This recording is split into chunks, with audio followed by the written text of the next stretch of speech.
you're going to find yourself getting passed by multiple cars, as I mentioned earlier on. So you're off in a very precarious situation, but he often finds himself in these places. Doesn't qualify as well as he races. Only Up front, they are getting with Lee Aberdeen and Luca Varani, not very far apart at all here. But I just want to see how Alistair Haight deals with Marcello Kessler coming around the old hairpin.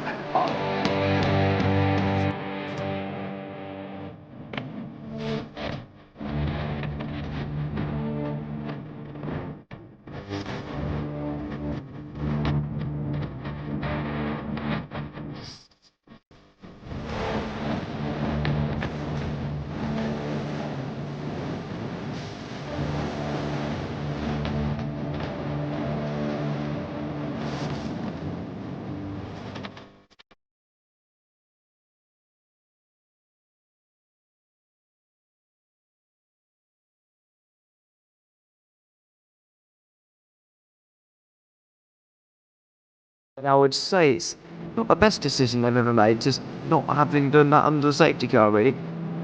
Yeah, they're taking their pit stop strategies from Ferrari lately or something. What's going on? In turn one, just too much gas on them, too much feet on the loud pedal, and unfortunately he's dropped him all the way down the order. But Philip Hammer is out in front by an 8.91 seconds.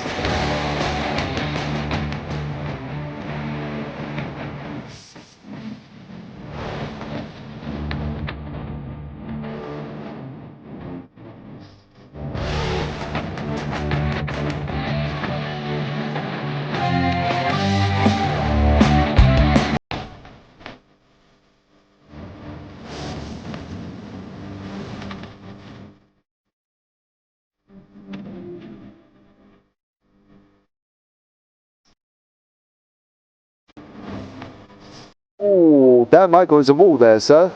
And it definitely doesn't want to be hitting that earlier on as well. Difficult, the understeer is in the dirty air through that final corner because it's such a long corner and you get dragged off into the grass very easily. He'll have the slipstream down towards the chicane. Peterson was briefly alongside, but that slipstream has saved him and kept him in third. Yeah, Varani now lost a little bit of time to Aberdeen, about half a second. Peterson is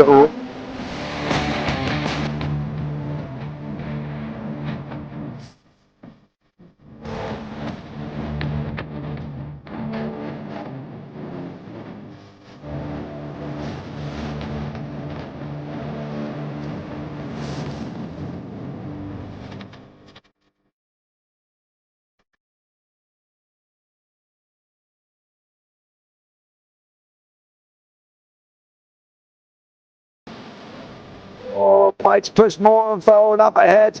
He's got out of the line. Is now Pike going to have a go? Werrell, don't push him off. He's in the championship fight. Jack Werrell chasing down Carl Jacklin. Further down, Rob Williams and Chris Barnes. Sensational run outside line now though for the heavy braking zone. Around the outside goes the Audi R8. Look how much Miller's come back into play. Exactly. Miller's just such trouble. He's not on second and change. All of a sudden, Miller's back in play.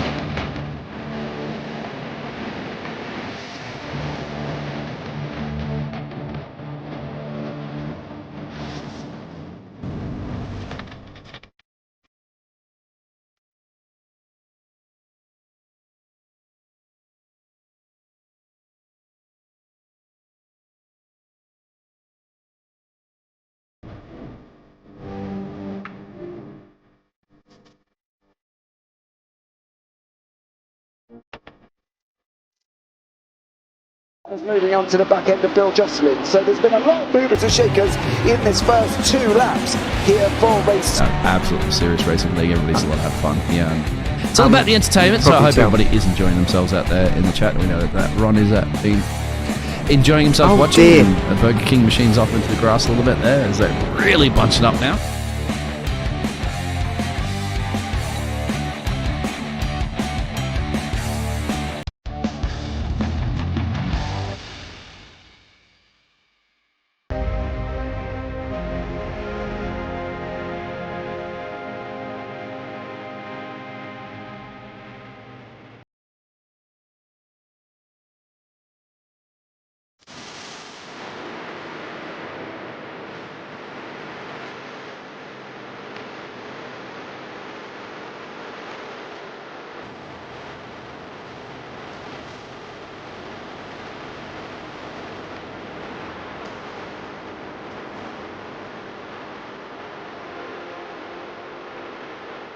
coming down to the side. He had it. He's going to get it. He's on the outside line though, going into the fastest corner on the circuit. Surely this can't work. Dominic Ligner has got a sensational run outside line now though for the heavy braking zone. Around the outside goes the Audi R8. Look how much Miller's caught back into play. Exactly. Miller's still such up. He's not on second and change. All of a sudden, Miller's back in play. Can Barry do it? Big Barry's going to do it. Big Barry!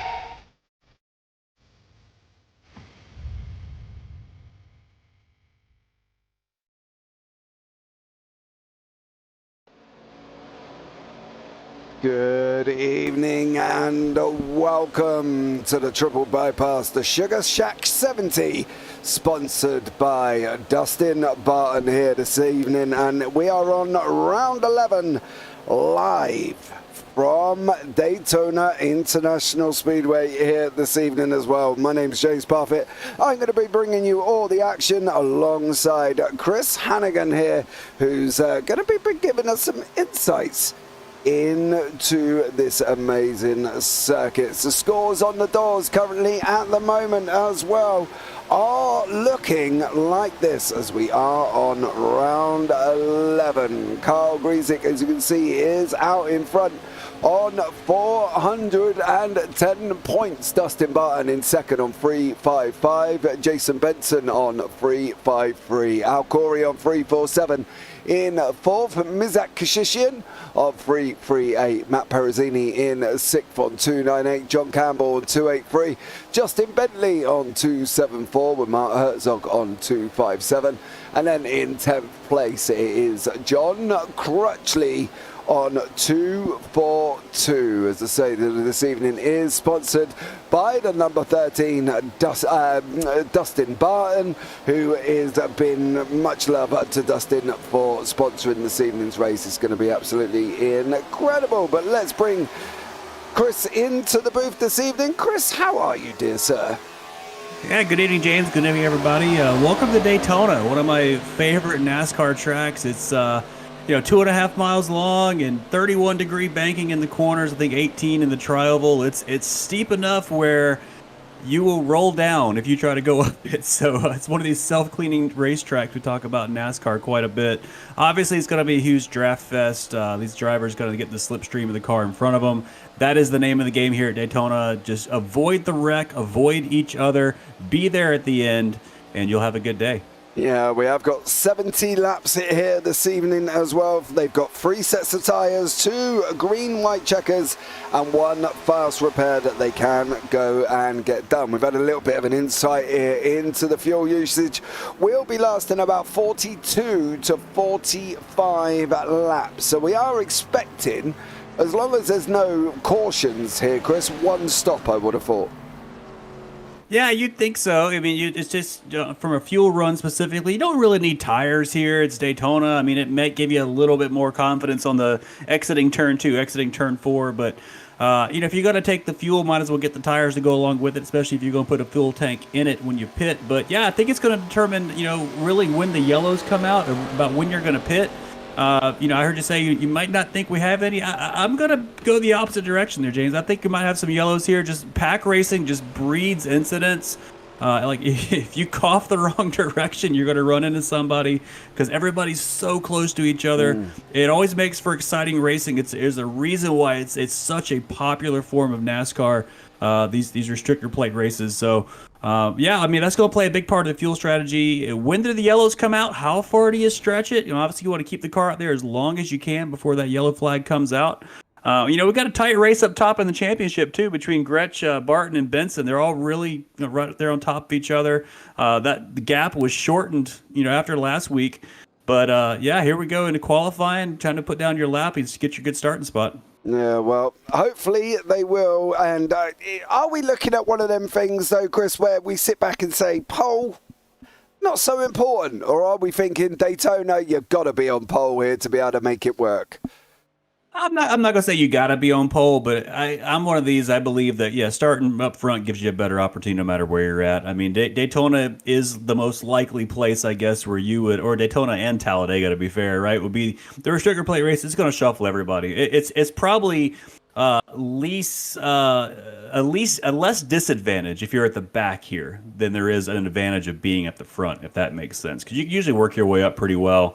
But if you're up front, you can stay up there too if you make the right moves. You know, which lane are you going to go? You're going to go high, you're going to go low, you're going to ride in the middle. You want to ride the lane that's fast. It's just like you're sitting in traffic on the motorway over there, James. You know, you want to pick which lane. If traffic backs up, which one's going to go first, right? So you try to get in the right spot, and sometimes you guess right, sometimes you don't. So that's when you fall back. Unless, of course, they completely close the motorway and then you're knackered. It doesn't matter what lane you pick, to be honest, mate, over here. You know what I mean? 1 minute you could be running in the inside and you're thinking, I'm going. And then they turn around and shut the motorway. And then you're like, well, I'm not going anymore. I'm just going to get out. That's when you see all the real drivers come out. You know, that's like, I've been on closed motorways around London, and I remember seeing all the lorries and people going through the roundabouts and around the outside of the motorway. And I was blown away. Like, look at this bus coming through here. It's not even wide enough for one car. But yeah, no problems at all. Yeah, I know. I remember taking my mother-in-law when I first went up to London, and we were in the car and we were surrounded by 2 double-decker buses. And she was sat in the back, almost climbing under the seat. She was like, they're really close. I was like, you'll be fine, you know, because I grew up there. It'll be fine. And she was in the back, almost having an heart attack, bless her. But I don't think we should see that here. To be honest, we were talking before we went live about whether or not we're going to see 2 lines, whether or not we're going to see 1. To be honest with you, I'd be surprised if we saw 2 lines. I would be shocked. I'm not saying it's not going to be doable, but I think it's going to be very interesting to see if they do go for the 2-line option, I think, here, Chris, to be honest. I think you're probably going to see 1-line pack racing. You know, you might get them 2, 3, 4 deep. But, yeah, I can't see them running 2 lines, but never say never, I suppose. Yeah, I was just a little distracted there. Matt Harmon looking really good through 3 and 4. I mean, qualifying here, you want that car to be right on the yellow line. I'm expecting him to jump up to the top of the timesheet here. He did not. Actually, that must have been his outlap. But yeah, so these drivers are all running fixed setups, right, James? Yes, I believe so. I think they are. Yeah. So if that's the case, so then you want, I mean, when you're running this qualifying lap, you want to be right there on that yellow line. Don't even come up in the middle of the straightaway like this. Get right there, shortest distance all the way around the track. Look at the times. Top 2 right now, actually exact same time, 47.93.1, identical. So anyway, back to your point. I think we'll have 2 lanes here. We're gonna get. He's going in the pits. I'll say, yeah, you don't want to get that low, Matt. But yeah, the smart way to do it is to run single file until about 5 laps to go. Because then you know you're going to make it to the end. But what fun is that, right? No one wants to do that. So the guys up front, maybe single file for a few lanes. The guys out back, probably going to be double file. What I'm going to keep an eye out for is, I mean, are we going to actually have 1 pack or 2 packs or 3 packs? Because the pack racing, you know, if an incident happens, you get a few guys that lift, it separates the packs out. Maybe it's 1 huge pack, maybe it's a couple packs. Can the second pack run down the first pack? Who knows? But Clay Cantrell, 47.931, identical time to P2. Fred Anderson, both these drivers having great laps here.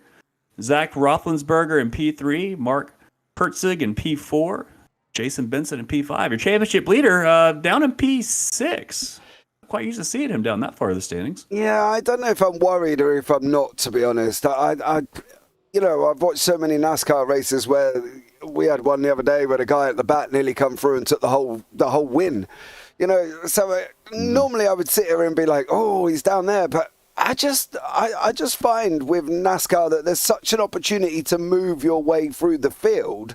I don't think they really need to worry as much. And this is the grid, guys, as well. Clay Cantrell is on pole with Fred Anderson in 2nd, Zach Roethlisberger in 3rd, Mark Herzog 4th, Jason Benson in 5th, Carl Gretsch in 6th, Grant Parker 7th, Al Corey 8th, Matt Perezzini 9th, Ben Harcum in 10th. Dustin Barton, today's sponsor, down in 11th with Derek Catt down in 12th place. Then we've got James Lawson, Chris Ruckriegel, Sid Kashishian, Ryan Heyer, Matt Harmon, Brian Cooper, John Campbell, John Crutchley in 20th, Ewan O'Leary, our very own commentator, in 21st. I commentated with Ewan earlier on, and John Barton down in 22nd place.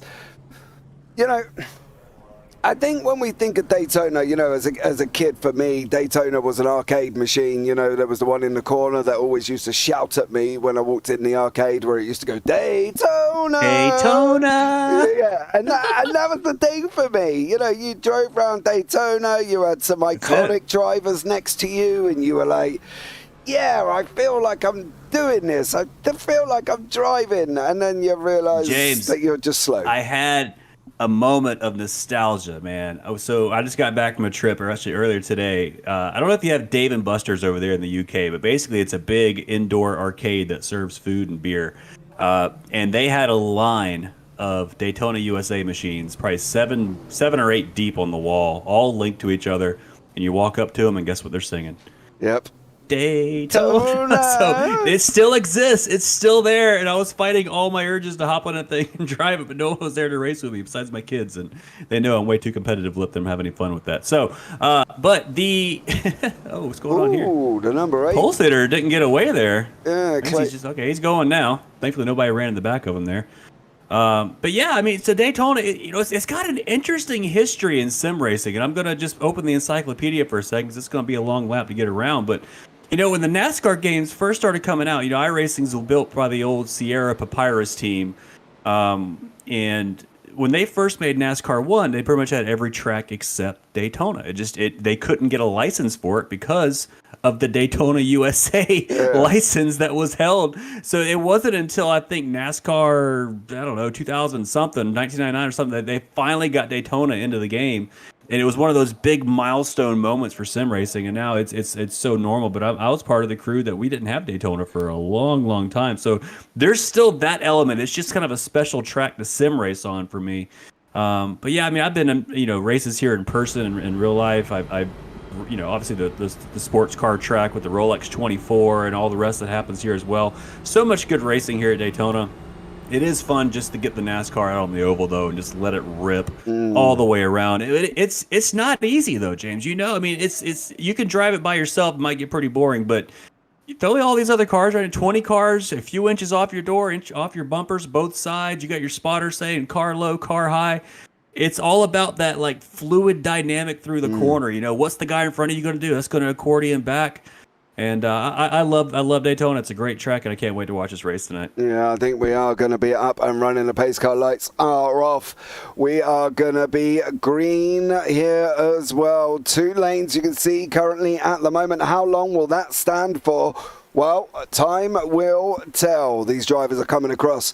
Now we are going to be up and running and ready to go here at Daytona. The green flag has dropped and we are up and underway. And it is Clay Cantrell out in front currently at the moment here, leading the way with Roethlisberger, Anderson, Herzog and Benson all running. And as we say at the moment there, Chris, we have got them 2 lines. First lap side by side. It's going to take about a lap to get these cars fully up to speed with these restrictor plate engines. It takes us a long time to get the momentum up. You see the first 2 cars, Cantrell, Roethlisberger, they're pulling away. Roethlisberger able to make that inside lane work. Here comes Jason Benson in the 42 is going to make the inside lane work all by himself right now with a huge run. That's probably going to stall out as he gets to turn 3, and the outside lane starts to pick up that momentum. But he's got a little bit of help in the 43 car. Grant Parker is going to close up on the back, and they're side by side out of turn 4. Yeah, 2 wide as we go around and complete lap 1 of 70 laps here at this wonderful circuit that is Daytona. We did wonder whether or not they were going to run 2 lines, and they have done. They've not settled into this 1-line racing that we thought we were going to get here. And at the moment, Cantrell, Roethlisberger, Benson, and Parker and Anderson are currently leading everybody away here with the last week's mirror, Matt Perezzini, the 24 car sitting in 6th place. Carl Gretsch, the championship leader, down in 9th, lost 3 places here as well. Sitting on that outside line, we did say whether or not the outside line would have speed. We did say whether or not the inside was going to be better.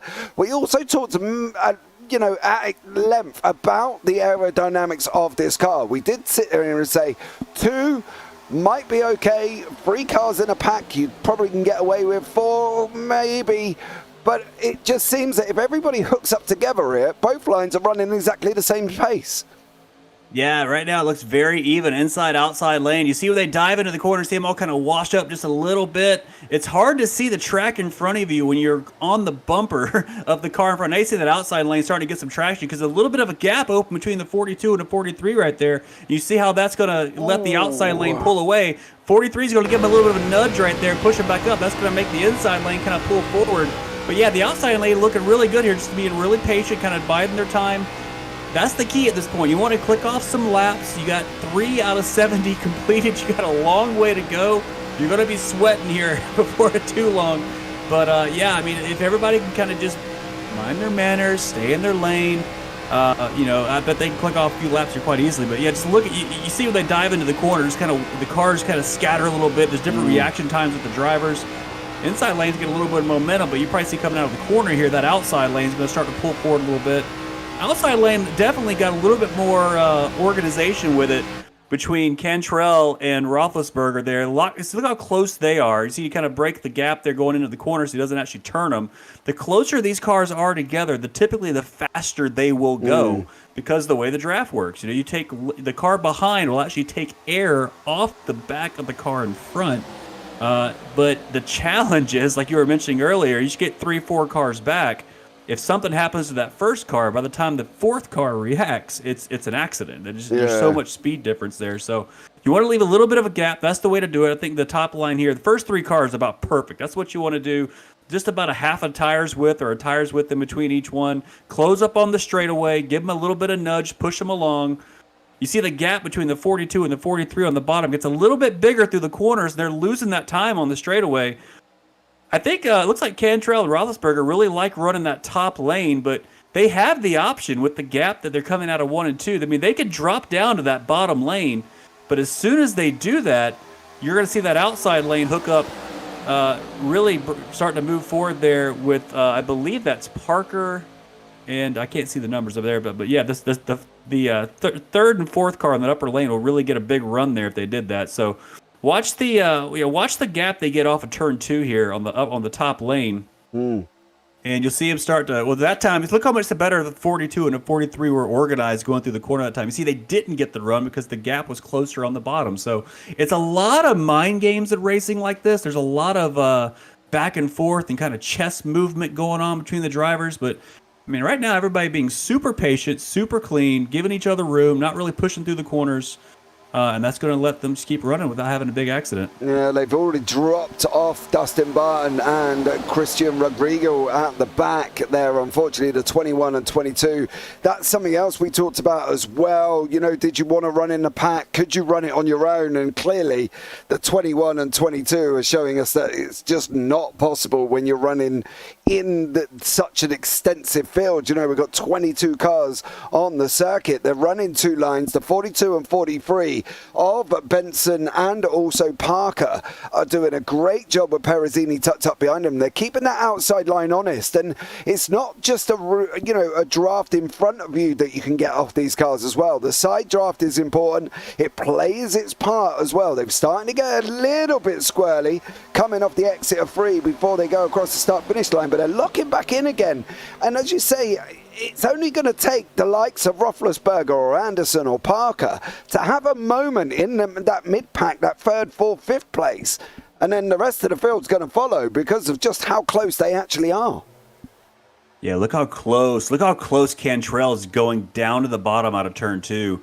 The other thing to consider here is netcode. I mean, netcode at these speeds in iRacing is a thing to consider. You don't want to get too close to the car next to you because the netcode can do weird things and cause an accident. But there's speed there, James. There's side draft on these cars too. It's not just nose to tail. It's also side by side. Look at the run now. Man, even through the trioval, yeah, that outside lane's definitely got the speed there. It looks like he's trying to go down a little bit. He's kind of running that middle lane there.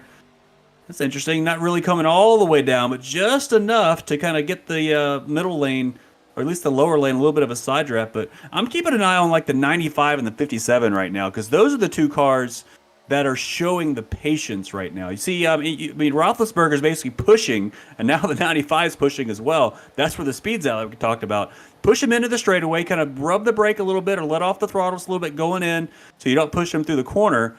But I'm watching like the 57 and the 95, because those are the ones that really have to back off the most, because they're getting the biggest runs on the car ahead of them. The low lane's not really close enough to have that sort of accordion effect.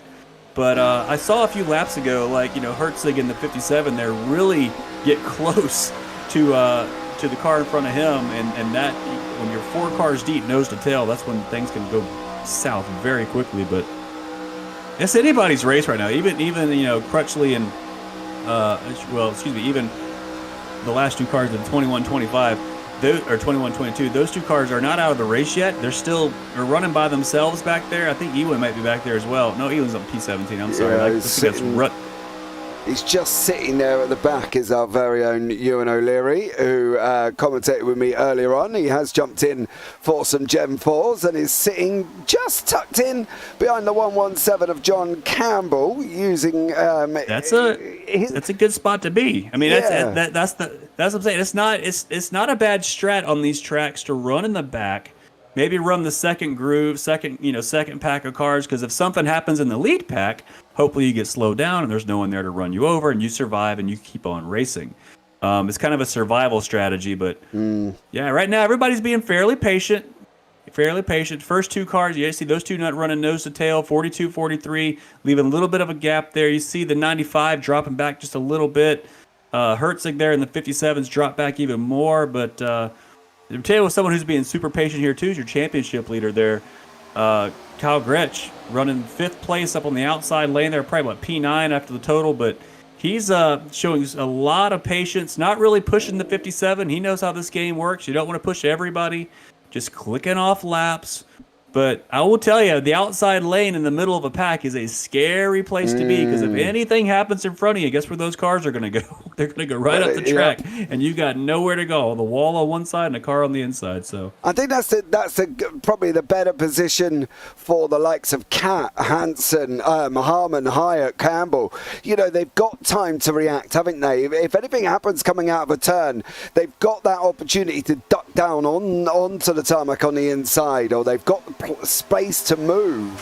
Whereas the guys in this mid-pack, Parker, Roethlisberger, Anderson, Perezzini, Herzog, they're not going to have a reaction time. They're not cat-like. They're not going to be able to survive anything. There's just nowhere to go. No, you can't go anywhere. You're going to run high and hope for the best. Your spotter's probably screaming at you, go high, go left, go right, and you're never going to really know which way the car's going to go, and he's not going to be able to predict the future, right? Spotters haven't got a crystal ball. They're generally just computer programs who think it's the best way to go. But at the end of the day, it's gonna be, if they latch into a yellow, there is gonna be at least probably 8 cars involved in that right now. They've got to choose where they're gonna be bump drafting. They've got to choose where they're gonna get off the corner, get away from the guy in front, because you don't want to be bumping him into the corners there, Chris, because otherwise he's just going to get loose and squirrely, shoot off the side of the circuit, and next thing you know, you're involved in a massive wreck.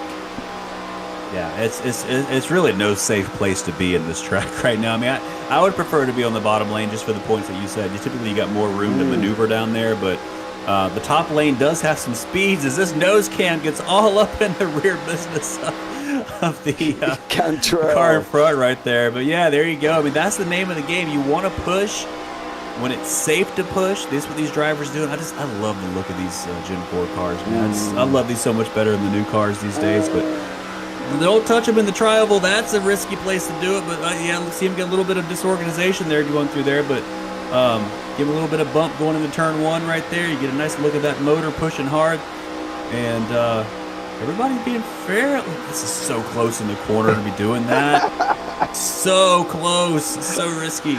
Do you know the on best lap thing? 15 of 70. Yeah, I absolutely love this rear gearbox cam when they're this close, because you can literally see into the car behind, the suspension, the way the motor is, everything is such an amazing camera to be able to see what's going on behind. And you can see now that bottom lane, where Benson has just pushed their way to the front, And now it's all about what is Parker going to be looking at with Perezzini, and what's he going to do with Oh, you don't want to be getting slidey there, because he slid bad there. Parker just doesn't seem to have the confidence to stay close to Benson there, and that's backing up really that whole bottom lane. There's a little bit of artsmanship to or showmanship, or however you want to call it. There's an art to speed here. You kind of get the momentum off the corner, bump down the straightaway, roll off in the corner, and kind of put the throttle back down so you get right back on his bumper coming out. And if you don't time that right, it doesn't let the lane really form. And you can see that top lane's got the organization, the bottom lane's still struggling. I think if that bottom lane were to actually get solidified, get nose to tail, they would be faster than the top lane. Yeah. But it's just not materializing right now. And the other thing to consider here, James, too, we're 17 laps into this, talking about a fuel run being about 40, 45 or so. Those cars up front are going to burn more fuel than the cars behind, simply because they are not lifting. Everyone behind them is lifting not to run them over. So there may be some strategy here on the radios to start swapping some of these cars out just to make sure they all pit together, because you don't want to pit by yourself here. As you come out without the draft, you're not going to go as fast as everyone else, and it's not going to work out good. But that top lane is getting close. The top three there, especially, getting very close in the corners. That gets my heart rate up a little bit. But you see Herzig there in the 57, fourth place on the outside lane there. He's giving him a little bit of room to work that out. But all it takes is one little jump in net code, your son turning on Netflix in the other room or something, and that could be too close sometimes. And it all goes wrong, doesn't it? And that's the thing with, we talk about this net code situation, and it's there, we know it's there. We're fortunate enough, to be honest, that the positioning or the placement of all the drivers, we've got an very American-led field with obviously Perezzini, the Canadian, Campbell, the Australian, Ewan, of course, being from the UK. So netcode generally happens when you get that multinational race where you've got people from all over the place. The globe is represented on the timing tower or on the timing screens, and I think that's one of the things that can produce insane netcodes. And I think generally it depends on what the situation is, where you are from, and what the internet you've got. I expect most of these wonderful American drivers have probably got super fast Google 1 megabit gigabit up and all of this. Where the likes of, we might have John Campbell and Ewan O'Leary who hasn't got that and are probably more susceptible to it than everybody around them. But at the moment, the interesting thing is the high line with Cantrell, with Roethlisberger. They moved down. There you go. They tried moving down. They moved back up. Yeah, and that's exactly what I was going to say. They were staying high, and then Roethlisberger made that attempt. But you see there, Chris, as well, as soon as he come out, he almost just hit a brick wall of air. He didn't go anywhere. The overspeed that he did have just cut off straight away, and then he made the decision to go back in, because clearly running in a pack is a lot faster. And we were talking earlier on, and the interesting thing was they dropped John Barton early on in the race, round about lap 4, lap 5. He went back to Dustin Barton and Christian Rodrigo, and he dropped like an absolute stone. Within 2 laps, they caught him. And, he had at least half a lap, if more. And that's why we talk about it here with the pit stops.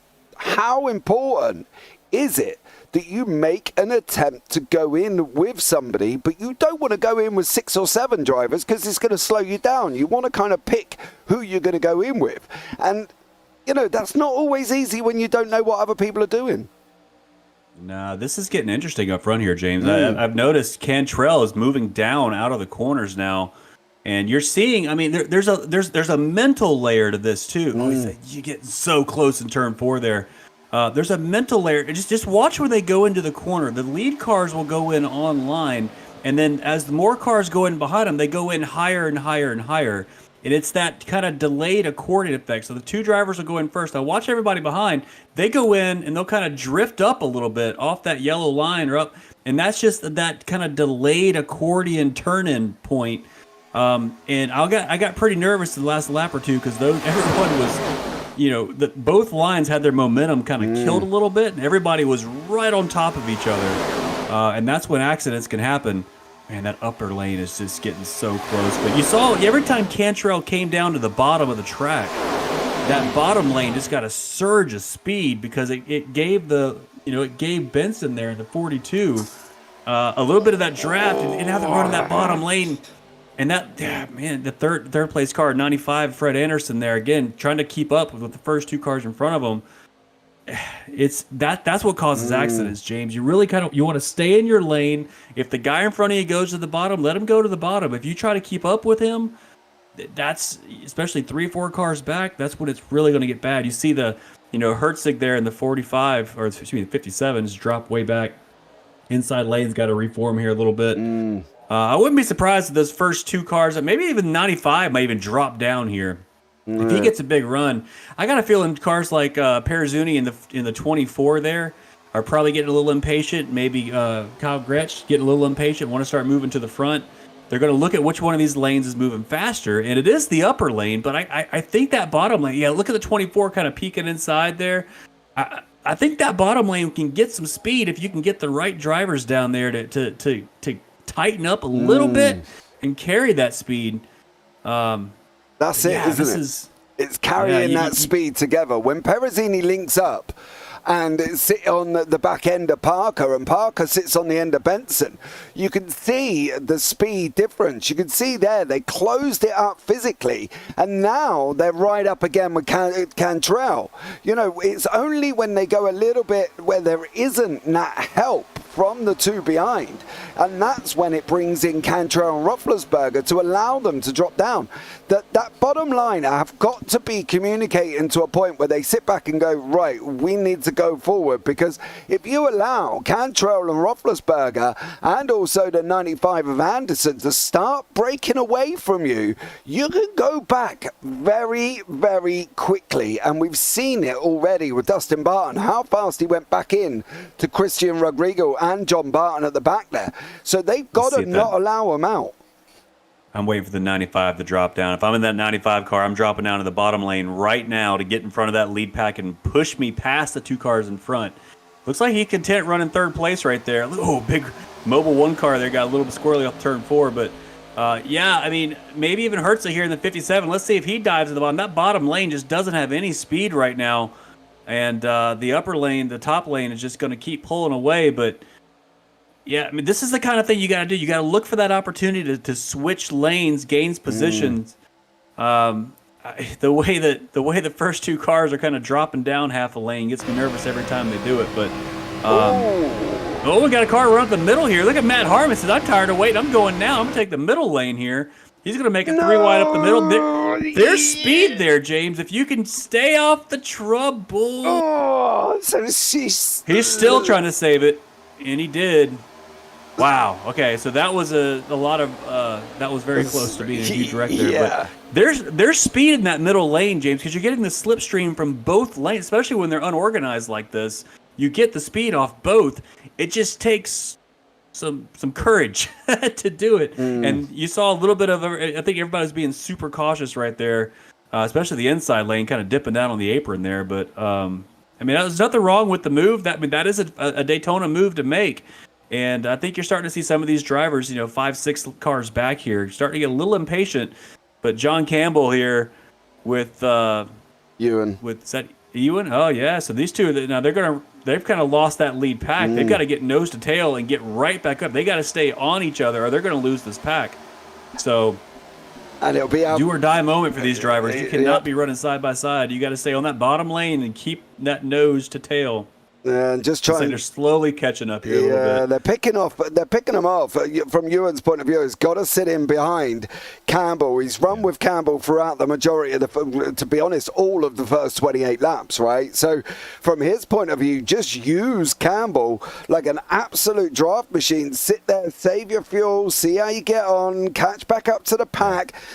He made it back. Yeah, they're starting to reform now a little bit after that incident, and I think that one incident there as well, and unfortunately it was the 16 car of Sid, who now, if you watch, he'll go back into Crutchley really quick, and Cooper, who was running with Lawson, and it was Lawson who got caught up in the whole incident. And now watch these two just eat up the time in front of them, to Crutchley, to everybody, and Sid in front, because Sid's in no man's land right now. He's not fast enough to keep up with the pack. He had, that incident where it was a bold move from Harkham going up the middle, and probably Harkham may have had the full responsibility of that, Chris, because nobody was going to expect somebody to come through the middle and go 3 wide. So from Harkham's point of view, he got away with it, but the likes of Sid, the likes of John Crutchley, Cooper and Lawson didn't get away with it, and now they've dropped off. And you can see it now here with Cooper and Lawson, who are running together.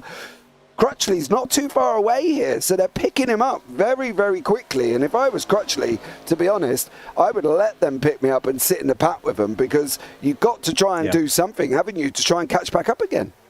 Yeah, that's the only strat here. You got to get into a new pack, and you're going to see, I think, 3 packs around this racetrack, kind of glancing at your track map. You got this lead pack right here.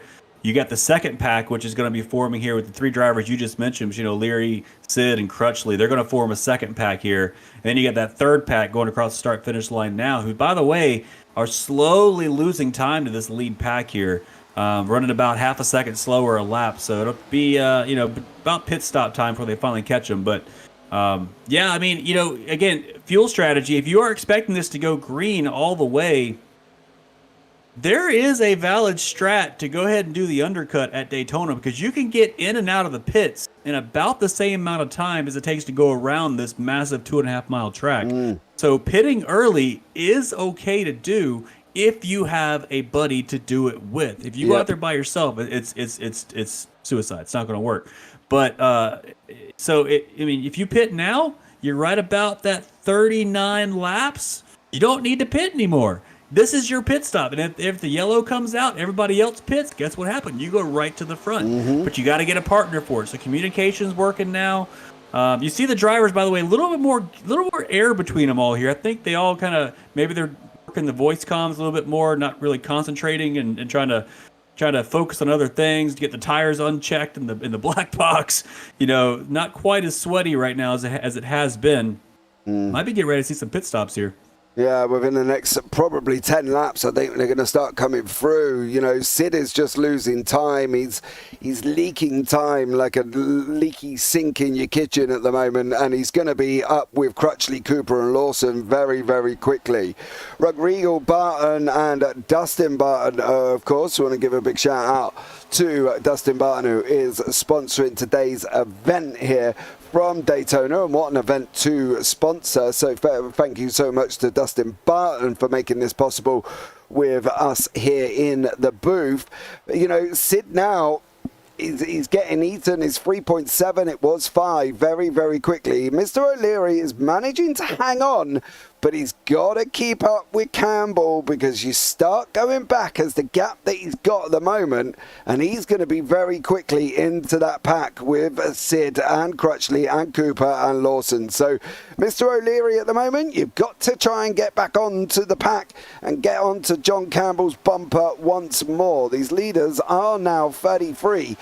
The thing that I'm going to be interested to see here, and it always interests me when the outside line, if you're set up to pit, say for instance at the moment we pick Mark Herzog, number 57, he needs to pit because his fuel's running out. How does he get down on the inside without causing a massive lump of chaos? Because he's got Carl Gretsch right behind him, he's got cars on his inside. How does he get down, Chris? It's a delicate dance to do that, but you can do it. I mean, basically, you look for a gap, and you see there are gaps here in between these cars. You might have to drag and brake a little bit to get into a gap, and of course, these drivers are communicating. Communication is a big part of this type of racing. But the other thing you'll see is when we start doing pit stops coming off of turn 4. The drivers who are pitting will be all the way down on that yellow line, and the drivers who are staying out will be up against the wall, and they'll just get the car in the right spot. You got 2.5 miles around this big track to make it work. Gaps are there. It's possible, but slowing these cars down from 200 miles an hour down to the pit road speed limit too is also not an easy thing to do. We've seen a lot of incidents in Daytona and stock car racing over the years where they, can essentially, the brake bias is really weird on these cars at these speeds. So the rears will lock and they'll spin around. So there's a lot to consider. I mean, green flag pit stops at Daytona in a pack is one of the most difficult things to do in the service, in my opinion. So it's easy to do for you. It's hard to do as a group. So we're getting close to probably about 5 laps away. I mean, I think the undercut window is open right now for some more Sunoco fuel, but nobody's taking the bait just yet. They're probably going to try to run it out as long as they can just in case that yellow comes out. But man, if I'm someone like Ewan, I mean, I think Ewan's in a great spot. He's on the back of the lead pack, which is ideal because if an accident happens in front of you, like we said before, you hopefully won't be in it, and there's no one to run you over. So he's in a good spot. He's still in there. I mean, these drivers in the back are saving a ton of fuel, by the way. I'm sure they're running about half throttle in the corners here compared to the guys up front. So you'll probably see those lead drivers peel off first. You'll see these drivers come in a little bit later. But, man, this is honestly, I am surprised that we've made it halfway, James. By the way, we missed halfway a couple laps ago, but we are officially halfway, and there hasn't been a single yellow yet. So testament to these drivers. Good work so far. Let's keep it going. Mr. O'Leary's slowly dropping off here, sir. You've got to pick a lane and use Campbell to pull yourself back forward. You don't want to be sitting in the middle. No. Pick a lane. He's gone up to the high side. No, he's dropped down again.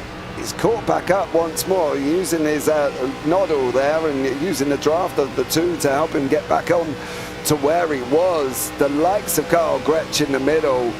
Oh, do you know what? This is one of these moments where you sit here and you start getting nervous. And for me, I love driving NASCAR, and I think it's absolutely amazing. And for a European to say that is a big thing over in the UK because, we're not generally don't get NASCAR thrust at us like you do in America. We have F1 shoved down our throat like an absolute burger stall who's just constantly feeding us. But for me, there's so much more involved in NASCAR than just turning left. This positioning, this thinking, this moving, this chess game that you're playing. Getting yourself into the right part of the track at the right time to get the run to the line. It's all so mentally draining that I don't think people quite understand unless they run a race, and then they might fully understand what these drivers are going through, because the likes of Gretsch in the middle at the moment, he's got to be sitting there wondering how and what is he going to do?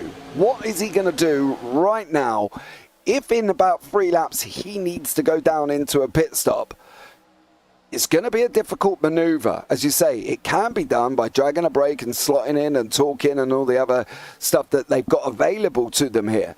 But it is going to be interesting. I wouldn't be surprised if they started dropping down about now. This is where, and then run that yellow line into the pits just so the other guys around them know that they're going in. Yeah, you're going to have to communicate, and typically coming out of turn 4, you'll stay full throttle coming out of 4. You'll bit all 4 wheels below the yellow line, then you'll lift and start braking just so no one runs over you. But inevitably, sometimes someone won't do that and causes a big accident. But yeah, I think you're going to start seeing drivers move down. We're at lap 40 right now, so I think we are getting very close. The cars up front maybe going to be the first ones to peel off. But you're going to see the field starting to take different shapes here now. I think you see some drivers moving down. Here you go, lead drivers down the bottom lane now. First time we've seen them on the yellow line all day, so maybe pit stops here for Cantrell and Rothberg. Let's watch them out of turn 4. Oh, are going to... Oh, here we go. Some are peeling off. One group's coming off. They're on the brakes behind. Can everybody slow it down for the pits? So far, so good. You got to watch for the speeding penalties, but that's it. There's the first group coming in for pit stops. You don't need tires. Just put some fuel in it, take it back around, then get back out on the track as quickly as you can. That was actually very well choreographed. That was like the second half of the entire field there. Grant, a little slow into the box here. You got to get in there and get back out. That way you don't lose the pack. But now I would expect our leaders to come in next time here, James. Let's keep an eye on them out of turn 4. Yeah, I think they're going to start peeling down now. I wouldn't be surprised if they all started going down here as well.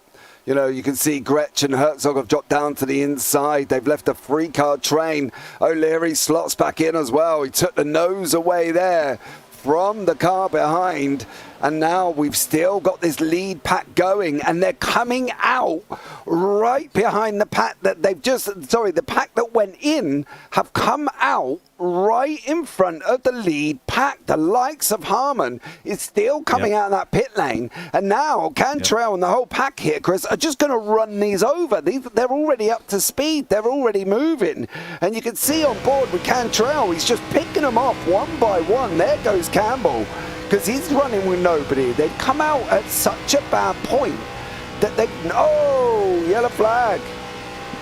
There it is. There it is. So a couple of those drivers got bit right there. But here's the question. Do you have enough fuel to make it back around to pit? Because I think the fuel window is right about now. I missed the... Was there an incident there? I didn't see any... let's see. I think it's... So, Ewan, what happened? Oh! Who's in the 95? That's Anderson. Got the old bump and run in the corner. We talked about that's a dangerous place to do it. And Ewan, unfortunately... I hate to see it, man. Oh, man. Nothing he could do there. He's just running his lane. But now this is interesting from a pit perspective. So, yes, those drivers pitted, and they did stay on the lead lap. Remember, we talked about it was going to be really close. Some of them didn't.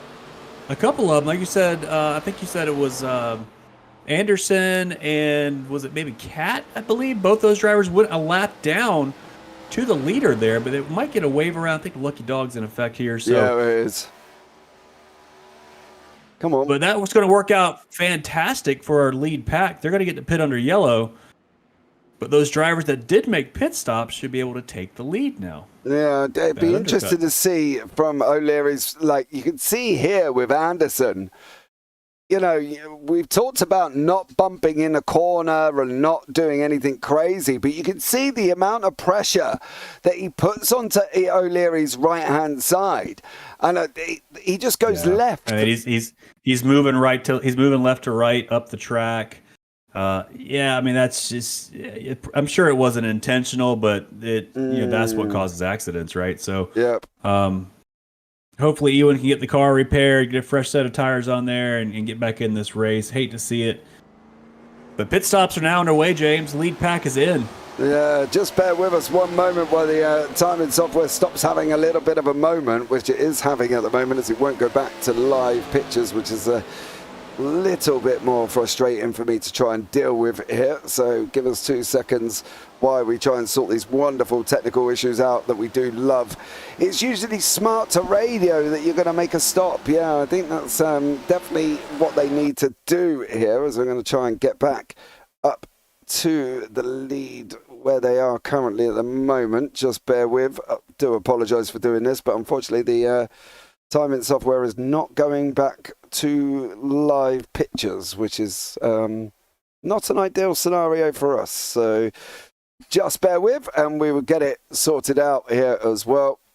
And hopefully we will be able to get back onto some live racing once more. I can sing the Daytona USA song for a while to pass the time if it would help. No, we won't do that. To be honest, mate, it probably would help me, because it's really not playing ball at the moment, and there's nothing worse for somebody when it all just goes a little bit wrong and you can't get it back onto live pictures, which is just quite annoying, I'm not gonna lie. Yeah. Well, I'll give the folks an update just from the timing screen here. You got 3 cars up front that did not get, that did not go a lap down after the yellow.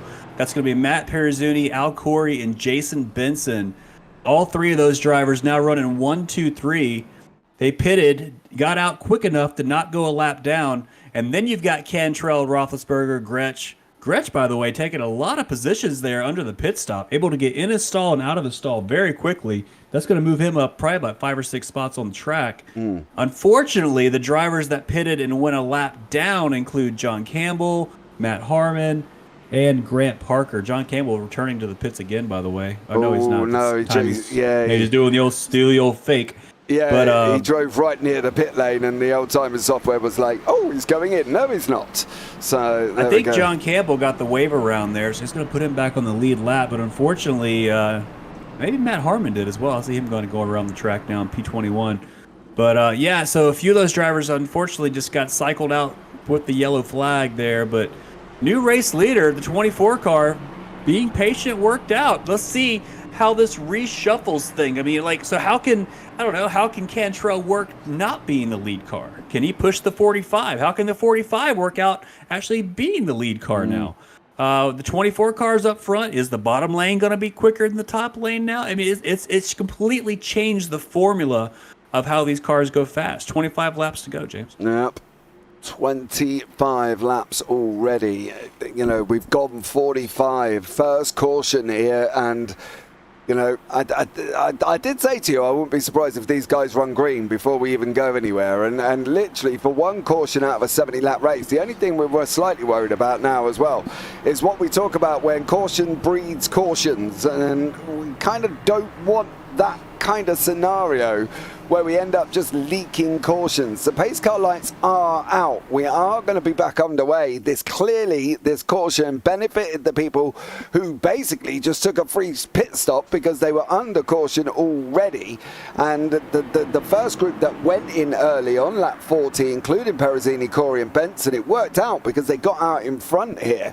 But let's get this back underway again once more as we're coming in to the last 25 of the Daytona, the Sugar Shack 70 here as well. And now starters orders once more, 2 lines, everybody's nestled in, and we are up and running, and we are green once more here at Daytona. Perezzini, Corey Campbell, Benson, Cantrell. It's all about now what are they going to be able to do sitting in that mid-pack for the likes of Cantrell, Gretsch, Rufflesberger, Herzog, Harcum. Anderson was the biggest loser out of that at the moment. He's dropped all the way down into 10th here, but he was involved in the incident with the 73 behind him. So it's all about what these guys are going to do now. Yeah, big shout out to Ewan there, still running P12, by the way, even after that incident, running about halfway up the field. So that's pretty impressive. Yeah, lead pack looks like they got away nice and clean. Everybody's still keeping it nice and clean up front, side by side.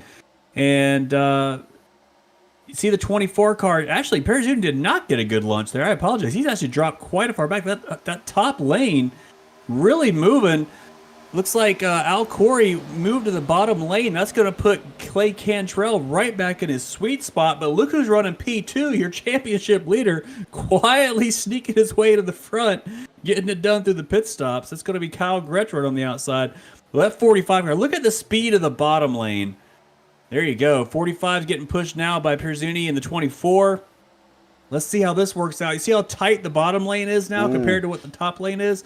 They're going to have that speed as the 42 comes rolling up to the equation. It's not going to get all the way up there, but I think we're going to see these cars be a little bit more racy. The old switcheroo there. Pick a lane, boys. Don't be doing that. You can't be doing that. Herzog there wasn't really sure which way to go in. You can see the break of the field now is slowly starting to separate these 6 cars with Herzog trying to play catch up. Barton in behind him with Hyatt and Anderson and Harcum. Anderson, from being involved in the lead pack to being involved with the incident, and now he's sitting down in 11th and slowly losing contact with the guys in front. You can see now Harcum's gap is slowly extending. We're about 4 tenths out.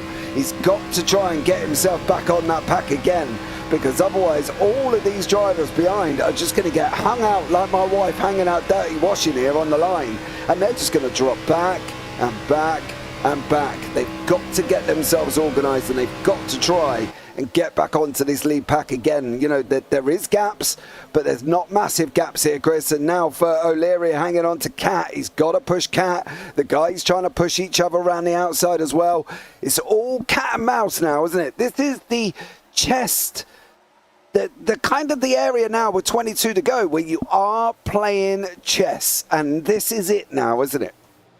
This is it. You're trying to position your car to be in the right spot with about 5 laps to go, and that's not always in front. The drivers have different ways they like to win these races. I don't like being up front on the last lap. I like being in second place on the last lap because then you can make the move. But I thought that lead pack would have a serious chance of breaking away from that second pack, but they really didn't get organized. They were organized for a couple laps there, but now that second pack has caught back up, just like you said.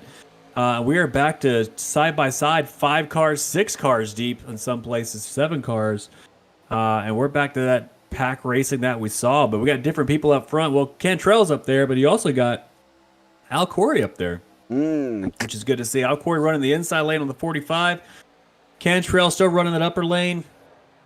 And you got Gretsch and Pierzuni pushing them. And, yeah, you got a good choice here. Click off 10 more laps and get to the end. Yeah, this worked out really well for Dustin Barton, right? I'm not going to lie. They were so far behind that lead pack. And that caution and that cycle of pit stops has brought Dustin Barton right into the mix here. And is now literally nestled himself in 6th place. Today's sponsor, don't forget as well, is Dustin Barton. And he has put himself in a wonderful position as they lap the 33. That's Christian Rodrigo, who was in the pack with Barton and clearly shows that it didn't work out so well for Rodrigo. But for Barton, this cycle of pit stops worked out amazing for him. He's sitting in 6th at the moment.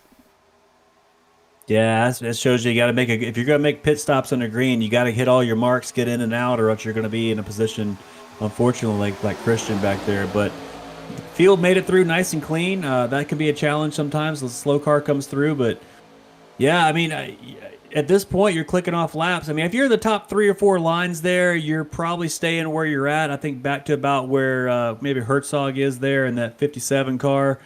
Probably a good spot to be. Behind that, you're trying to figure out how to go forward because with less than 20 laps to go here, you've got to get your car up there. So you're going to see those drivers maybe be switching lanes, looking for which one's actually moving, maybe even shooting that gut earlier that we saw one of the drivers do earlier, right? And try to go up the middle. But, yeah, lead pack, I'll be surprised. Everybody's trying to... That little snake they do, man. It's unnecessary, but it's fun to watch. That's the nervous time, isn't it? It's that snaking effect that you can see here as well. And if you look behind, you can see them all snaking over. You can see the movements behind them. Oh, Rick. Here we go. Big one. Turn 2. Cars around. Everybody's involved. Let's see who can make it through. A couple guys getting through. Looks like Cantrell's still going. Gretsch looks like he's still going. We missed it. We didn't see what happened there, but again, everybody's snaking through 1 and 2. I saw sparks flying, so we got to get a replay on that one, but yellow flag is out. Oh, there you go. Washes up. Oh, no, Gretsch was involved up front, and everybody got picked up, and I don't think a single car made it through on that one. Except there's Christian coming through. Arca Brakes coming in here at the end. Yeah, you can see a little late hit there. Don't worry about the yellow flag. That's fine. But the cars up front, I think Gretsch actually, he was involved in that wreck, but he's still P2, so he must have got that car righted. But what kind of damage does he have? I think Cantrell is the only one that got through there without getting a dent in the side of his car. Yeah, that was Corey and Perezzini. If you watch Perezzini on Al Corey, he just puts Corey round. Gretsch did get caught up in it as well, and he did end up managing to get going. Look at the What a save. Of what a save from Gretsch. Oh, bro, he did a stellar job. It's the same thing we saw happen. Oh, Joe Parton didn't even slow down going through there. But it's the same thing we saw with Ewan, right? The second car in line moved up the racetrack on the bumper in the car in front, and it's going to cause a spin every single time. So, I take it back. He wasn't speeding. You were just fast forwarding. I see it now. Okay, so we're good. But yeah, as this field kind of bunches back up, we're probably gonna see some cars pit for damage. We know they don't need fuel. We don't really need the tires, but yeah, everybody's coming in. Kyle Gretsch coming in P2. Crutchley's coming in. It must be for coming in to fix the damage on their car. That is worth the time here. Obviously you got about 3 minutes for these cars to get around under yellow, it feels like. So you got plenty of time to knock out some damage on these cars. Maybe come in a couple times under yellow, depending on how long the yellow flag is going to be. Oh, John there literally missed his pit box. He had to reverse. That's going to cost him here as well. And he's still, look, he doesn't know where he is at the moment, does old Crutchley, and he's still just going backwards and forwards. And here, he's now found where he's supposed to be. But boy, oh boy, is that going to cost him. And the likes of Cantrell and everybody that managed to get through that, Barton, Campbell, Roethlisberger, Herzog, they survived with 16 to go here. Yeah, John Barton did really good getting through that. He's up there in P2, John Clay. Clay's really had a strong race all day today. I mean, really, starting on the pole, stayed out front, kept that Chevy on the high lane, running clean laps. But as you and I both know, it really the only lap to count here are like the last two. So we'll see how it works out in the end. But yeah, I think everybody, a lot of cars pitted there, start working on damage. Some cars still in there. Yeah, Gretsch still in there. Ewan's still in there. Crutchley's still in there. Everyone's kind of knocking that damage out. And, this is a good track. You got plenty of time. You see the drivers just not entering turn 3, so they'll stay in there as long as they can, get as much of that damage repaired. But yeah, I think, honestly, looking at the pit, at the timing board here, only 3 cars, well, 4 cars, if you count Grant Parker, who was a lap down, I think, when all this started, made it through that without pitting just now, which tells me that there was a lot of damage to repair. I think we knew everybody was good on fuel, so a lot of cars involved in that accident. But again, it's just you can't bump in the corners. It's a risky place to do it. And somebody's going around under yellow back there, maybe doing some donuts for the fans. Was that Matt Harmon going around all on his own here? What happened there? Is that the field just accordion up out of turn 4? Or did he drop a gear wrong? Oh, he got Perezzini again. Well, he just kind of stopped on the track, though. That wasn't. I think Perezzini there didn't. I don't think he tried to hit him, but they definitely just slowed down right in front of him there. So, in any case, yeah, another lap or 2 of yellow. We'll go back to finish this thing down. I think about 15 laps to go or so. We'll be in business, man. Hopefully we should be able to get to the end there for Matt Harmon, as it looks like he's got the wave around on the field. Everybody is back out. O'Leary's back out as well, albeit just about on the lead lap, sitting in 21st place. Cantrell there as well. And that's quite a bizarre one with Perezzini and Harmon. And as you say, it looked, as you say, they were slowing right the way down, and unfortunately for Perezzini, I don't know if he aimed his car. I don't know what that was, but, let's see. Nah, it looked like a little bit of accordion and a little bit of slowing under yellow there, but I tell you what, I'm looking at the championship scenario here. Kyle Gretsch down in P20 right now for this restart. Not where you want to be when you're leading the championship. Dustin Barton in P2 running P8 at the moment. Running P2 in the championship, running P8 on track. And Jason Benson doing fairly well as well. P10 right there around with Dustin. So good opportunity for Barton and Benson here to make up some points on Gretsch if this finishes like they run now. Well, they are going to be coming underway. Safety car is in this lap. And we will hopefully get to the end of the 15 here as they come down that backstretch round into that D shape that we do associate here at Daytona. The flags are going to be out. It's going to be green. The last 15. Here we go. Everybody back up, bunched up once more together. 14 to go here, Chris. And at the moment, Cantrell's just got a jump on the field, but it's how quickly he's going to get picked up. And he got picked up fairly quickly. He didn't quite get away. Yeah, you don't want to get a jump at Daytona because you lose the momentum, and that's what happens. The cars behind will get a huge run because you didn't, because you're going to stall out in front. That's going to put John Campbell up front in this race. Mark Herzog being patient running P2, but I said he's not patient. Look at the car drop on the outside there. No help. I think that's was John Barton. He's dropping back. So 3 wide. I tell you what, everybody's ready to race now. Oh, you gotta be careful of that middle lane. Hold your line there. Keep it clean off of turn 4. The 78 of Ben Harcum and John Barton still. John's got to get down, drop down that second lane. There it comes down. Yellow's out. They're still wrecking. Yeah, and that's John was trying to get down there, and it caused that second lane to go down the first lane, and there you go. Another yellow. Lap 58. Looked like they're under Barton was, as you say, trying to come down, and unfortunately did end up, there he is, spinning, and then everybody else. There's O'Leary going onto the grass there.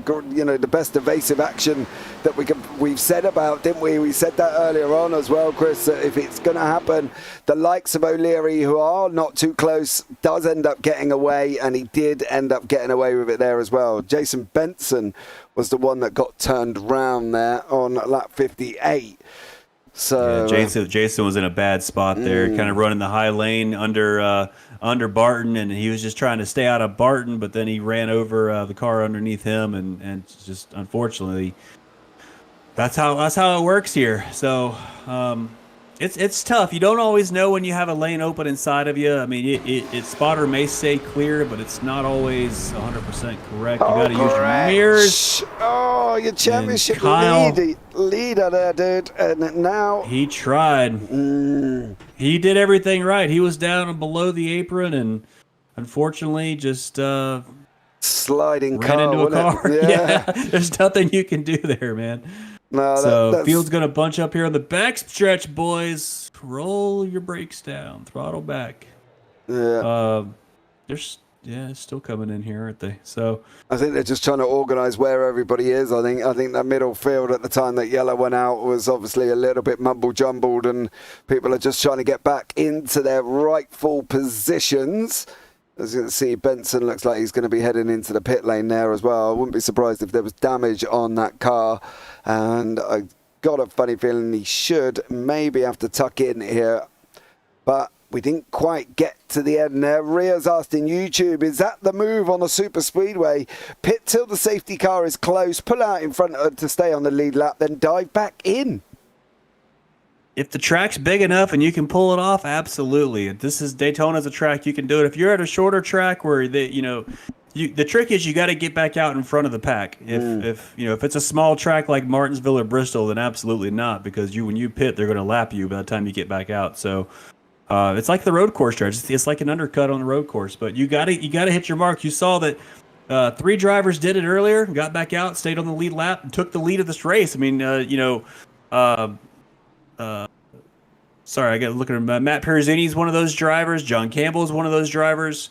But then a couple drivers were not able to do that, right? They pitted. They either had a slow stop, slow getting in, slow getting out, and they got swallowed up by the lead pack. Yellow came out. They went a lap down. So it's a risky game. But, I mean, absolutely, because it basically be the last one to pit before the yellow comes out. You're the first one in line after the yellow. Typically is the way it works. Absolutely. Yeah, so there we go. I hope that's a bit of an insight into you there for you, Ria, and gets you a rough idea of what's going to be the best way there as well. So let's see what happens here for these last 11 laps. We'll give everybody a minute to sort themselves out, and then we will be back up and running here once more at Daytona. It's been... Do you know, from my perspective, it's been a thrilling race here. Just to watch these guys jostle around and nestle in and sit down and, play that game of chess. If anybody's wondering why we're talking about the third caution, but yet the timing tower says 1 caution, that's due to the fact that I had to reset the software. So it had to come back out and go back into the session. That's why it says 1, but I can tell you it is caution number 3. All right, we are on the third caution. I do apologize, but unfortunately the timing software was doing funky stuff and I had to reset it. So on the fly, live TV, there's nothing better than trying to reset everything while you're live, as Chris full well understands. That's why you're an A-plus producer there, James. Glad to have you in the truck and in the booth at the same time putting this together. Appreciate all the hard work you're doing. It's a lot to run the cameras, run the SDK, run the talking, and everything to go along with it. Read the YouTube comments. It's not easy at all. You do a great job, so glad to be a part of it.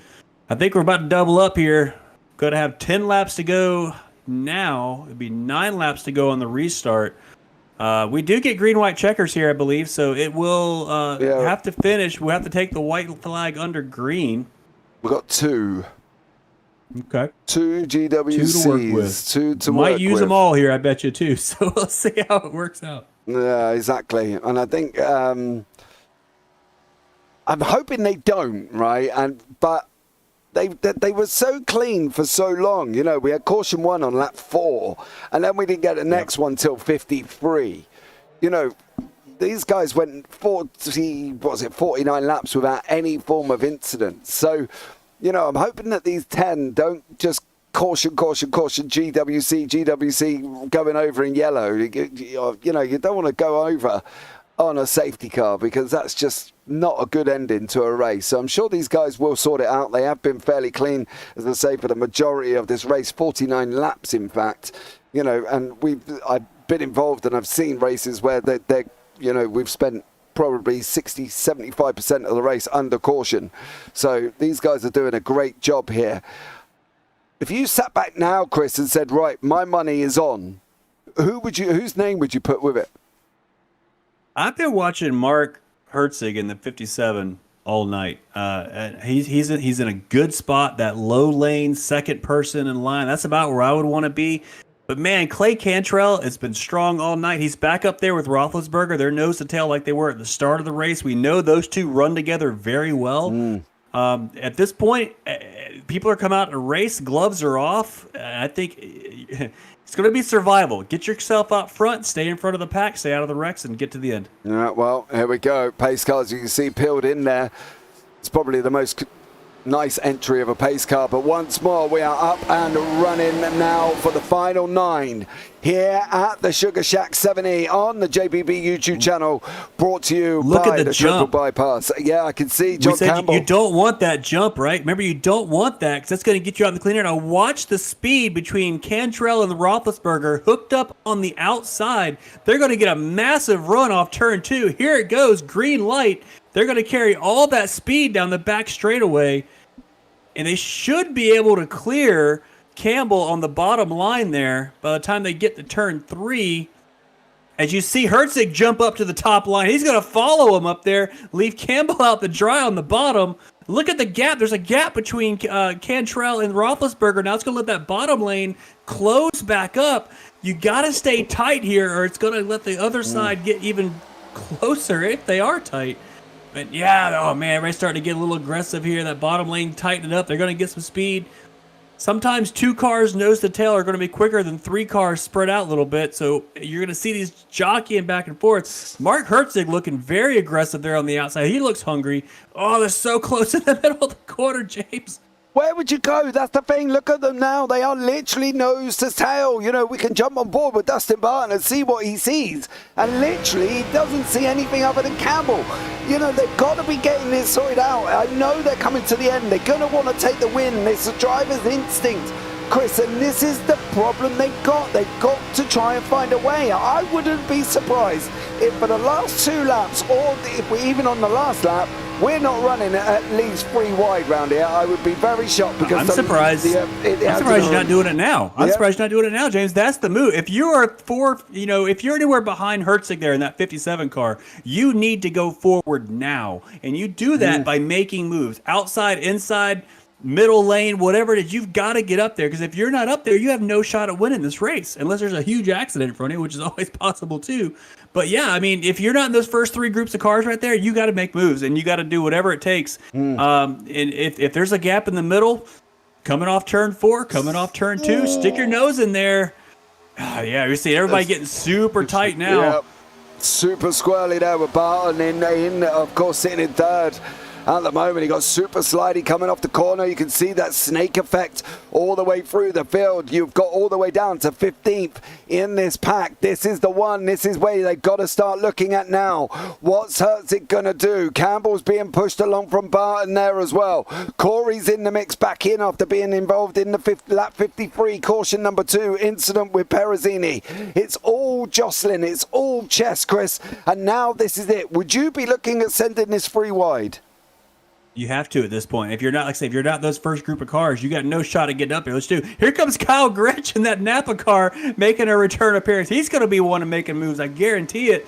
You're not going to want to sit back there and wait for this to happen in front of you. You got to get up there. 5 laps to go. They cross the line this time by side. 1, 2, 3, 4, 5 lanes back. 5 cars back. And yeah, I mean, you could be patient as long as you want. Look at the going 3 wide, maybe a little further back. I didn't see who the number was, but yeah, they started to get a little more aggressive back there. Killed the momentum there a little bit, but yeah, man, you got to make moves now, guys. You got to go. Let's get rid of this gentlemanly thing as well. They've got to be now thinking of themselves. They've got to be thinking on what they're going to do. Mr. O'Leary has just had an internet dropout. Not entirely sure where he has gone. I've got a funny feeling he's going to appear on the left-hand side very, very shortly. There you go. There's the nestling for positions. Whoa, you got it. Almost missed the tri-oval there. Oh, it was close. 4 to I think go. I was John Campbell, I think, down there. I guess I was Dustin Barton down there in the 13 car. Almost missed the tri-oval there watching the car in front. You got to hit your marks. You got to kind of anticipate the corner and turn in before you even see it. Because at this point, you can't see anything except the rear spoiler of the car in front of you right now. 4 laps to go on the back straightaway, about 3.5 full-time around. So, man, I don't know. Here's what I want to see. Is Roethlisberger going to make a move on Cantrell, or is he going to push him all the way to the end? We haven't seen him make a move all race.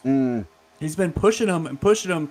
Very loyal, very strong, pushing right there. Oh, 3 to go. Yeah. Don't forget. Man, it's like Barton just doesn't seem to have that tri-oval, want to have a car on the outside. But they're still going. They're going to get tighter and tighter. I mean, Roethlisberger push that car, push Cantrell on the back straightaway, dive under him into turn 3, and go for the win. That's the play, I think. Yeah, definitely here. Well, let's see what happens. 3 to go as well. 3 to go. Cantrell, Roethlisberger, Campbell, Herzog, Barton. Then Corey's in the mix just for the sake of it as well on the 45. He's trying to get forward. They're all trying to get forward. We're going on the 2. 2 to go. This is where the moves are going to be making. Are they going to survive here as well once more? Barton, Campbell, tucked up. Campbell nearly lost his way around that tri-oval. Now it's Turner Campbell once more here, and this is how it's going to work out. Let's see what happened here, Chris. 2 to go. 2 to go. You got to start making moves. If you're in that second group of cars, if you're going to be Dustin Barton or you're going to be Roethlisberger, you're going to sit there for maybe one more lap. But anybody behind that, you've got to go now. Here, looking up the middle, going for the 3 wide, going for the inside gap. That's Al Corey. He says, I'm ready to go now. He's going to push his way up there. He's going to get on the inside of Herzog there on the outside. He's going to fall back. It didn't work, but here comes Gretsch up the inside, and they're in the wall, but they're still going. No yellow. We're going to make it to the white flag, I think, here, James. Oh, there is. Oh, wow. Did the yellow make it before the white flag? Yeah, they yellowed it right on the white flag. Oh, no, there's 3 laps to go. I thought we were 1 to go that time. I apologize. Yeah, so three to go. Green, white checker, mate. I think okay. We're going to be taking the first green, white checker, I think. That's why it's flipped back to 3. But you can Yep, that makes sense. Yeah, I think it was Corey who started this off. Unfortunately, I think Al Corey may have been involved in this. Well, maybe it wasn't Al Corey. So what was the situation with this yellow and how? You can see sparks flying off the car behind Corey there. That's Anderson. Yeah, I don't think that would throw a yellow, just a car getting up into the wall that way, but maybe it did. Yeah, so, yeah, that's good. Well, that's going to reset the field. I see Fred Anderson showing an off track. I wonder if it's here. Watch Corey in the middle of the 3. He comes out, goes up into the wall. Now, we initially said there wasn't a yellow. I want to say something happened further back there, James. I noticed Fred Anderson's in the pit. I think he might have taken a tow. I don't know what happened there, but that was Corey and Anderson. He was the one that got the wall. Yeah, I don't know. Well, it doesn't matter. We're gonna have a green-white checker here to finish this thing out at Daytona. I will say, great move from Gretsch there, by the way, who dove under 2 lanes of those cars that were 3 wide there. He got himself up to P5. He's going to be in a great spot on the inside of the 3rd row. Again, on the outside, you've got Cantrell, Roethlisberger going to be nose to tail in the outside lane here. Those 2 we've seen hook up, work, and run well all night. John Campbell, though, still out front in this thing. Remember his restart last time. He got that huge run off the start-finish line. You don't want to do that, though, right? Because you saw how the outside lane just got that even better run with the momentum in the draft. So Restart here is going to be very critical. It's going to be super important about how you judge your speed relative to the car behind. If you can launch with that rear car, with the car behind you on your rear bumper, and you can stay locked, that's the best way to do it. We've seen Cantrell and Roethlisberger do it. Can John Campbell do it with Dustin Barton? Well, we're going to find out here as well. Deck Carver, okay, you got me here. We're here for the last 3. We're going to be going green, then we're going white, and then we're going checker flag. And that is how the ending here of the Sugar Shack 70, sponsored by Dustin Barton here as well, who is currently sitting in 4th place. There he is, the number 13, who has sponsored this evening's event.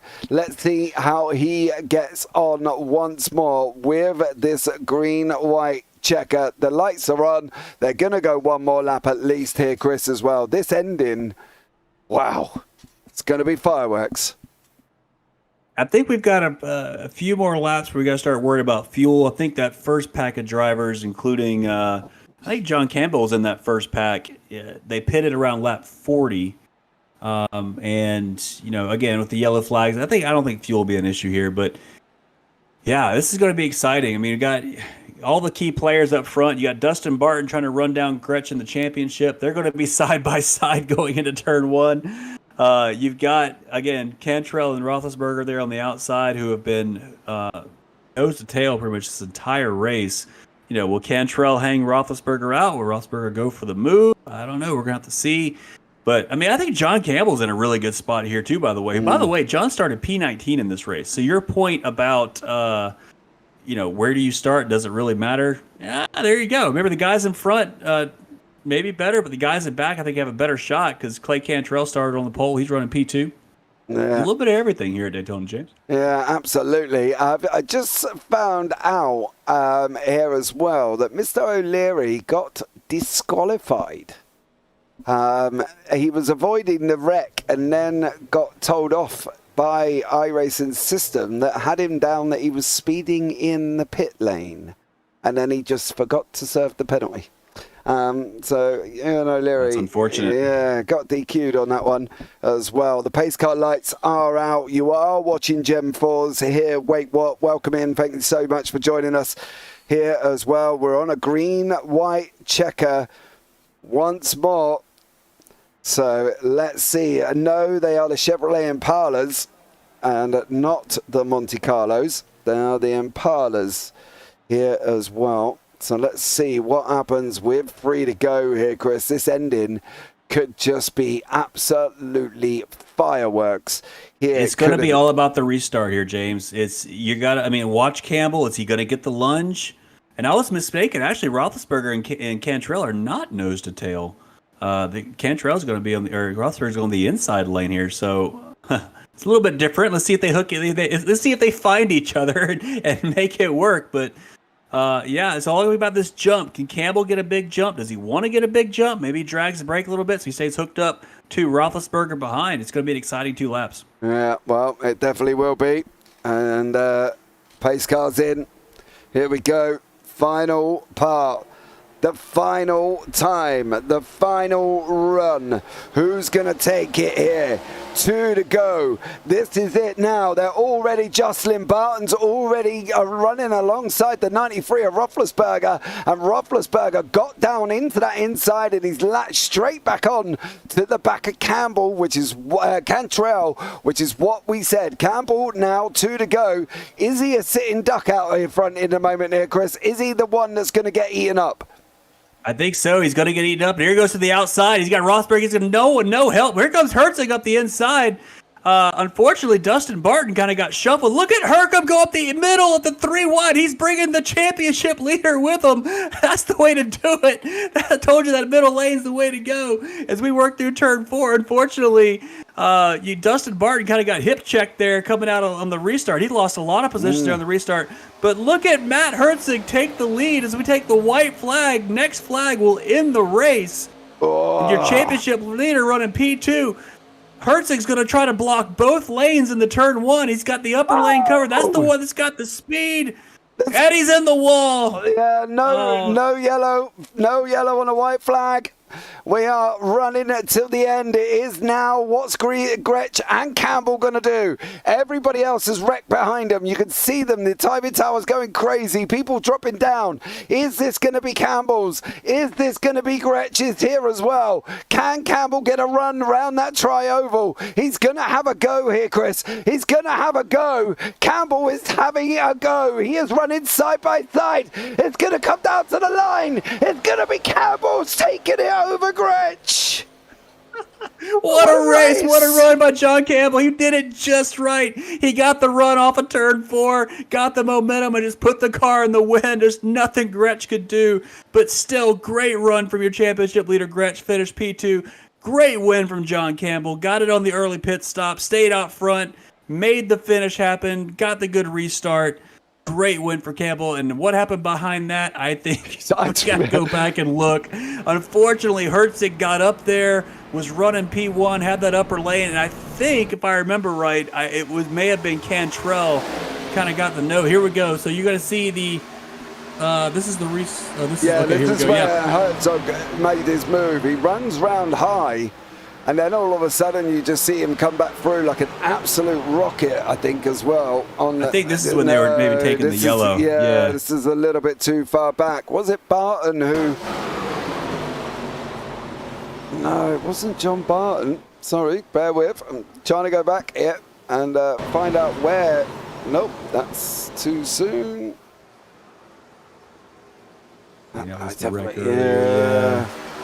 That's the same. Actually, that's the same one. Yeah, here it is. Okay, yeah. Herzog out of all of that, don't I? That's the problem. Is trying to find. There you go. Look. Cantrell. Yeah. Herzog up into Cantrell. Roethlisberger. Yeah. And then the inside did the same. There's basically 2 wrecks that happened right there. Herzig tried to throw the block, but unfortunately Cantrell was there. Put both those cars in the wall. Then the inside group just kind of ran over each other as well. Who got P3 in the end? Was it Dustin Barton? Wow. Dustin Barton, even after getting hip checked there on the start. Watch Crutchley. Nowhere to go. Crutchley's up in the air. He's losing all the car, and that has sent Crutchley up into the air there. That was just unbelievable. Can we get a request to watch that from Barton's view there, James? I know I might be putting too much on you here, but no, that's cool. We'll see if we can. I think because remember Barton got a bad restart there, and he just kind of drove through 1 wreck there, 2 wrecks there, and got P3 in the end. What a move, Dustin, to keep the car going the right direction. Here we go. First wreck's happening there. Goes low. Second wreck goes high. 1 more wreck to dodge. He's going to go right through the middle, and he's going to make it to the end. What a finish from Dustin. Was that Sid's camera? I'm sorry. Sid, what a move off from you as well. Sid up to P4. What a finish from Sid after having that rough start. Wow. This is from Barton's now. You can see here he just pushes. He goes under 1. Yeah, it's going to go through there. Look at him fighting the wheel. Still not done. Keep fighting it. Just never lifts and just drives it all the way out. Man, what a finish. Yeah, absolutely unbelievable. Let's bring you up the results and get some drivers in for a chat here as well.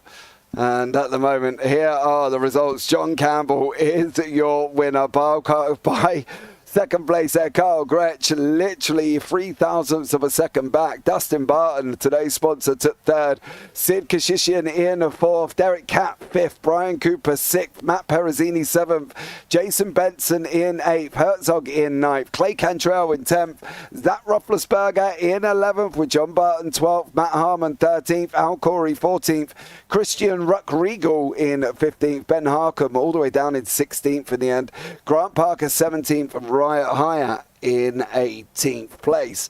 Then on from that, John Crutchley in 19th, Fred Anderson 20th, Ewan O'Leary 21st, and James Lawson down in 22nd place. So let's have a chat here as well. And I've got to remember that I've got to find some people to pull in. So we'll have you, and we'll have you, and you. Who else do I want? Dustin Barton and you as well. Let's start off with, I want to have a chat with Mr. Dustin Barton, who has joined us, the man who did manage to weave his way through and start taking cars out on the way through. Dustin, welcome in, sir. How are you? I'm good, thank you. Well, an interesting race for you. I think we can safely say that was a race of two halves, right? Because the first half, not so much. Caution come out on 53, and then you were right at the front. Yeah, I saw Christian had lost the draft early on, so I tried to fall back and pick him up while still keeping it in front of me. And we obviously lost that draft by quite some time there. But yeah, it was a solid first half. You know, no wrecks. I liked it. And then all that chaos there at the end. Yeah, from your point of view, what was the position? Obviously, we've looked at it from on board there of you going through that last one. You just kind of motored through like a lawnmower, straight over the top. I mean, that's just classic last lap, last corner. I saw, I think, Herzog and Clay get together on the high side. I went low, and I think Zach went low on my outside as well. And all of a sudden, there was a triangle in front of me, and I was not going to lift. Straight through the middle there as well. Obviously, today sponsored, Dustin, and you took a podium as well. That's not a bad end to the evening, is it? No, I'll take that any night. Yeah, definitely on that one. Well, thank you so much, Dustin, for joining us. Thank you for sponsoring tonight's race as well. Anyone you want to shout out before I let you go? Just we have such a great league here. Can't speak highly enough. And thank you so much for all of your broadcasts. I really love watching them after these races. Awesome stuff. Well, Dustin, thank you so much for joining us there, bud. And, good luck for the rest of the season. Thanks, guys. Take care. Take care. Thanks, man. All right, should we have a chat with Mark Herzog, Chris? I want to see... Absolutely. Mark's in here with us now as well. Mark, welcome in. How are you, sir? Am I going deaf or... He's here with us in spirit. He's here in spirit. He's still trying to find Cantrell after the race, probably down there in the garage somewhere. Well, maybe we'll come back to that one. I'll tell you what we'll do. Let's have a chat with the man who got pipped on the line, Mr. Cole Gretsch. Cole, how are you, sir? I'm good. Are you? Are you more He upset? sounds so excited. No, you should be. That was a crazy race, Kyle. I mean, you were up there. Then you fell back, and then you came up. I mean, somehow every race you get yourself there in the end. And this one, I didn't think you were going to make it back up, but man, you got there. And what was that last 5 laps like for you, even before the first yellow came out? Well, before the yellow came out that caused that restart, I'm just like sitting there like 5th in line on the high line, and I'm like, I don't know, I'm like stuck. And then I decided to go to the bottom lane at one point, and I think John Barton had a mistake or something, and he pushed up mid-corner and took Al with him, and I passed like 2 rows of cars and was in 5th place when the caution came out. Yeah, that was a great move, and we were watching that. Like, you went down, they both went up, and they took each other out. But man, you were right there at the end, and you made the right moves to put your car in the right spot. You made it through that final incident somehow. Walk us through the turn 1 and 2 on the last lap there. Yeah, I was just, they're all migrating high, and I'm like, well, I need some help too. Like, I want to be able to catch some draft here. And Mark was kind of moving all over not too all over the place, just kind of like moving a little bit off the wall. So I was just kind of sticking up there so I could kind of run that middle lane, because that middle lane is really good for just like carrying momentum. So I was running up there, and I was kind of pinching Clay up near the wall, and that kind of packed him up. And then coming down the front stretch, I was like, okay, I kind of need to accept I'm on the bottom here. And then I go to the bottom, and I guess Mark kind of blocked to the wall a little bit and spun himself on the nose of the 93. And everybody except me and JC wrecked. Yes, we are watching it right as we speak here as well. What did you think on the run down to the line? Was you going to stop JC or not? So, like, the only way I could have done that, like, I'm not going to, like, JC's been a Daytona 24-hour teammate. He's, one of the, like, OG members of this league. Really cool dude, really nice. But I'm not going to race dirty. I'm not going to throw crazy haymakers. As much as you guys would have liked us to start throwing it and banging into doors and stuff, I didn't really see that be a viable option. So I just kind of was like, okay, so is he going to get the run to get alongside me? He gets alongside me. I'm like, okay, well, I need to hope he gets to my gets to me a little bit quicker so I can get to his door sooner. But by the time he had gotten past me to the point where I could side draft him back, it was just too late. So as much as we, stuck. as much as we would have loved you having a little bit of a door bang all the way down, trust me, Carl, we wasn't expecting that at the end of the day. You know, you guys went literally 49 laps without a caution. I would have been very surprised if you'd have run him up into the wall there. But look, overall, still leading the championship, finished second, 1 round to go, I think there is. So, you know, not a bad evening for you. Taking a podium spot as well. You've got to be happy with that. But before we let you go, is there anyone you want to shout out? Yeah, let's shout out JC, of course. Like I mentioned, he's just been a guy that's been around here for a long time. He's one of those guys who just kind of sits there and does what he does well. He's very, very good at saving tires, and he'll come out and sneak a tire strategy race, like when we used to do 87s and stuff, like at Richmond and stuff. So he's just a guy that's here a lot. He's very positive, just kind of fun to be around here. And I think he's like 67. Dude's still kicking. He kicked my butt. Yeah, dude, he definitely did. But Carl, thanks so much for joining us there, bud. And congratulations on your second place. Thank you. 67. It's crazy. Well, let's have a chat here with the man who gained 18 places. He got a run on the final corner. He managed to make it through a wreck that basically, apart from him and Kyle, did actually make it through here. John Campbell, welcome in, bud. Thank you, sir. Every 193 races, I seem to win one. It's a miracle. Well, hey, me and Chris enjoyed that, didn't we, Chris? Coming up from 19th, or what was it, 19th on the grid, down into the first win. We'll have some of that. Yeah, it was a fun race. We had I pitted with the leaders and then went a lap down, got the lucky dog, and then just had to shuffle through and miss the wrecks, and yeah, had a great run at the end. Now, we've had a little rumour from Kyle who states that he thinks you're 67 years of age. No, not that old. Only 63. Sorry, John. I didn't quite hear that. What was the last number you said? It was. Oh, sorry. Look, the connection's really bad here. Sorry. Man, it's static. But I'm sure I heard 63. But look, dude, I don't care if you're 75 or 81 or whatever. You're still racing. You took a win. You stayed out of trouble. You gained 18 positions all the way through the race, bro. You got to be happy with that.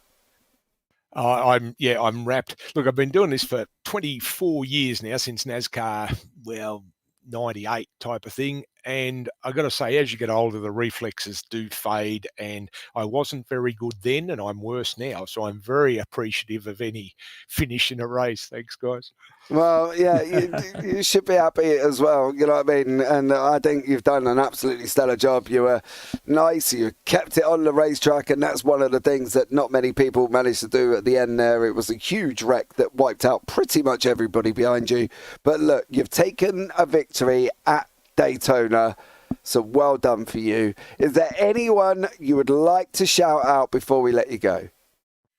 Yeah, that second last set, Dustin pushed me, kept us up front, pushed me out, gave me some room when the guys were pinching from the outside lane. Yeah, without him, I would have been back to 14th, crashed out, did not finish. Well, you did finish, sir. You did finish, and you've finished in first place, so well done for you. Thank you, and as it's lunchtime here, I can go crack some champagne. Yeah, definitely. If it's past 11, congratulations. If it's past 11 a.m., mate, pubs are open. Go for it. Thanks, guys. Take care. Well, there you go. That was John Campbell. I wonder if we could have a chat with Mr. O'Leary, or is he not here in... Oh, I think he's here. He is here. Mr. O'Leary, how are you, sir? Heartbroken? No, not really heartbroken. Yeah, I don't know, disappointed. I had fun for a while, but and then it started to go wrong a bit for me, but never mind. All right, so what happened then? Because you were rocking up you were behind John Campbell, actually. You managed to take the victory. you know, you were rocking up, you were dropping off, you caught back up to the pack, you managed to get past a wreck as well by diving down onto the apron. What happened after that? Well, that was the problem. The part you saw of me going onto the grass, Harrison flagged that as me unsafely entering pit entry, first of all, and exceeding pit lane speed limit, obviously, because I was out on the track. So it gave me a penalty for that, and because I obviously wasn't trying to go on pit lane, I just didn't want to serve it. So so I didn't until it obviously disqualified me. So that's how it ended. But yeah, it was. I don't know. I feel like that shouldn't be a thing, but anyway, it is. So I got disqualified. Why didn't you just go in and serve your penalty? Because I would have lost a lap with like 10 laps to go, and that's like, I might as well run with people at least until I get disqualified. He's here for the memes. He's here having a good time. We don't need no rules, James. We'll just run it. I wasn't hitting anyone, so I was fine. I wasn't gonna be really aggressive and like getting people's way or whatever. I was just, but yeah, I got up to 7th at least at one point until I caused the first caution. That was good. Well, I was actually really impressed that. Sorry, James. I was actually really impressed that even after the accident you were in, you were still like P12 on the restart, and I was like, man, that's like halfway through the field even after wrecking. So you were doing something right, man. I mean, I shouldn't have used my fast repair after that first caution. In the car, that hit looked bigger than it was. I've just watched it back. It's not actually a very big hit on the wall at all, is it? But I thought, well, I'll use my fast repair because I'm going to come in now anyway. And I probably shouldn't have, but it wouldn't have mattered in the end anyway, as it turned out. But no, it was going all right. But it always is at Daytona until it's not going all right, isn't it? So there we go. And I'd like to point out that wasn't completely your fault for the first caution. You were tapped around by Mr. Anderson. So don't take full responsibility. No, I'm not taking responsibility, but I did cause it. Well, no, Mr. Anderson caused it there as well by tapping you around. But look, Ewan, it's been great having you with us up here in the booth there, bud. Anyone you want to shout out before we let you go? Oh God, I've not been asked that before. Still believe me doing that. I don't know. You guys, I guess, for broadcasting. And I believe you're doing it next week as well, aren't you? Yes, I believe so, we are. Yeah, so I hope I'll have a better run next week on camera so I can, be a bit less embarrassing when it's on stream. Well, you just need to serve the penalties, mate. I think that's the thing. Yeah. I want to not get them in the first place. Yeah, just serve the penalties. But there you go. You Mr. Ewan O'Leary, well done, sir. Congratulations for getting up to 7th place. And unfortunately, you finished in 21st. But well done anyway. I got to 7th. I'm counting that as a win. Thanks very much. Absolutely. Take care, man. See you, man. There you go. Stellar ending. Even Ewan O'Leary, who got DQ'd for not taking his penalty, was in good spirits here, Chris. I think, to be fair, it's been a good night racing. We can see the fireworks at Daytona going off there on the left-hand side as well. Terrific end to a terrific race, wasn't it? It was incredible. Absolutely. I mean, honestly, it's accidents happen, and Zach, I think it was Zach that said it, or it may have been Dustin, but basically, this is what this track does. Those accidents are going to happen. You could still hear the smile on everyone's face. I mean, they have so much fun running this track. It is fun racing. It's a different kind of racing, but honestly, it's fun to watch. It's fun to call, and it's obviously very fun to drive as well. Absolutely. Well, thank you very much there as well to Chris for joining me up here in the booth.